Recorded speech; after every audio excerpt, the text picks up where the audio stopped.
Hey everybody, Rudy here from the Home Improvement Channel. Today we're going to be swapping out this smoke alarm. It keeps chirping on me. I've already changed the battery and done some stuff and it's not working. I'm going to give you some troubleshooting tips on that as well. Yeah, that. Okay, so without further ado, let's dive right in. So very easy to get these things off of here. This one is first alert. All you have to do is grab it and turn it counterclockwise. Now, if you have a kidda or something like that, usually there's going to be a button along the side somewhere that you have to push and hold while you're turning it, and that will release it. But this one doesn't even have that. It just automatically will turn and come loose. All right, let's go ahead and verify that we have power here, which I know we do because we have a green light on the smoke alarm. We're going to use a non-contact voltage detector and hold it on the black wire. That's the hot wire. And we do have power here. So before we go any further, we're going to want to go ahead and shut off our breaker. And you'll want to look at your green light to make sure that it's out if you have a green light, and double verify again with your voltage checker to make sure the power is indeed off. All right, so on these first alerts, this actually just will come right off, just that simple. If you have a kid or a kidda, I call it kid, it'll usually have two tabs on it that you can squeeze and then pull it out. So very simple. All right, smoke alarms generally have about a 10-year lifespan. As you can see, this one was manufactured in September of 2020, so we're well within our lifespan. Also, if you weren't aware of it, if you look on the back of most smoke alarms, there's a legend here of what the different chirps mean. This indicates right here that if it's chirping once, the battery is low, but if it's chirping 3 times, it says smoke alarm malfunction and you should replace the smoke alarm. Well, if you remember in the intro, it was chirping 3 times. Also, when I did the interconnect test, when you push and hold to get the other smoke alarms in the house to go off, they weren't going off, and we're going to investigate why that is here in a second. Now, a couple of troubleshooting tips you can try is to remove the smoke alarm without the power, take out the battery, and go ahead and push the test button and hold it for about 15 to 30 seconds or so to try to discharge any capacitance that might be in there, and go ahead and try it again. Of course, it probably won't chirp right away, and it'll wait till about 3 o'clock in the morning when you're sleeping to go ahead and tell you that it's still not working right. That could definitely happen. Also, if you have an air compressor or a can of compressed air, you might try blowing around the smoke alarm inside of here to try to dislodge any kind of dust that might have built up on the sensor.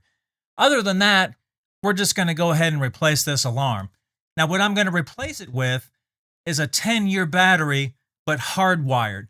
The reason you want to do hardwired is because these smoke alarms interconnect together. You don't want to get just the 10-year battery ones.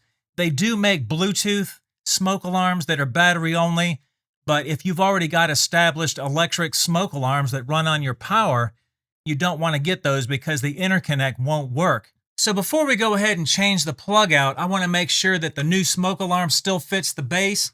Just go ahead and push this up in there, and we'll go ahead and try it on.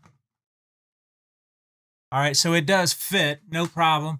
Go ahead and wiggle it, make sure it's tight, and this one is tight.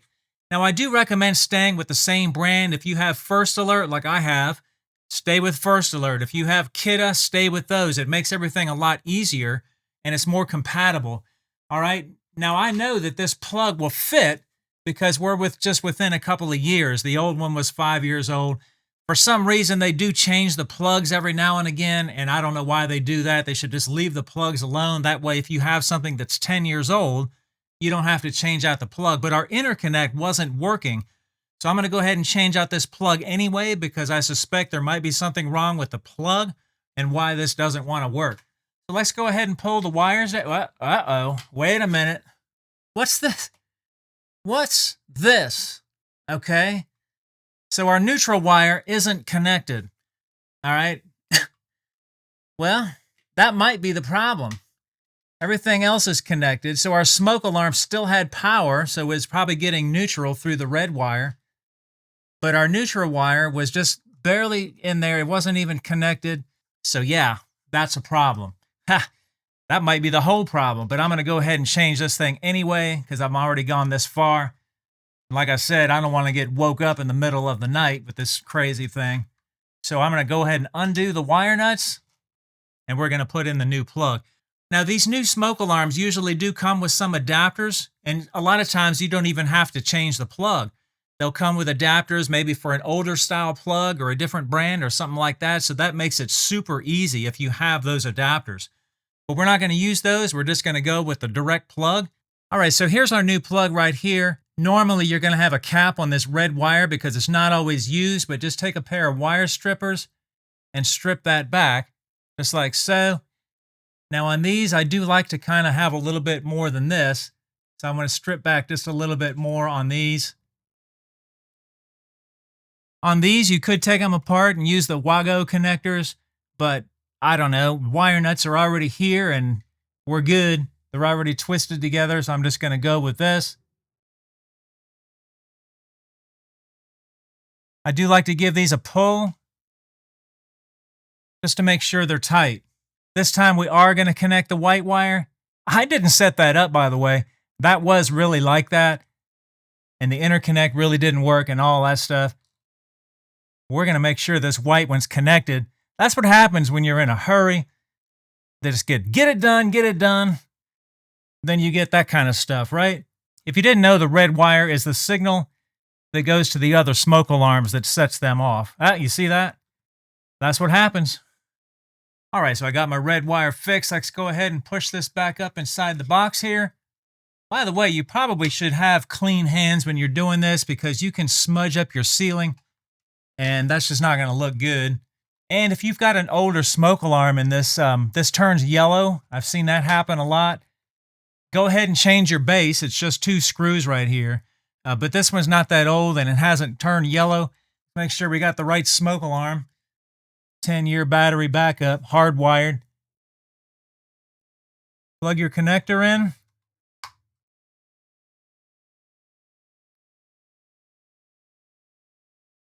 All right. After you turn the power back on, verify you've got a green light underneath.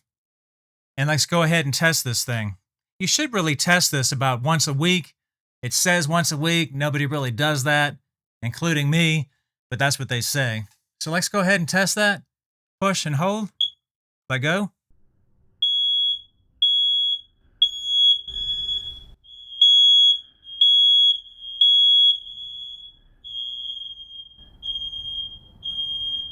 Did you hear all the other alarms going off? That's what it's supposed to do. The interconnect is working again. My neutral wire was disconnected because of somebody's rush. All right, well, I hope this video has been helpful. Thanks for watching.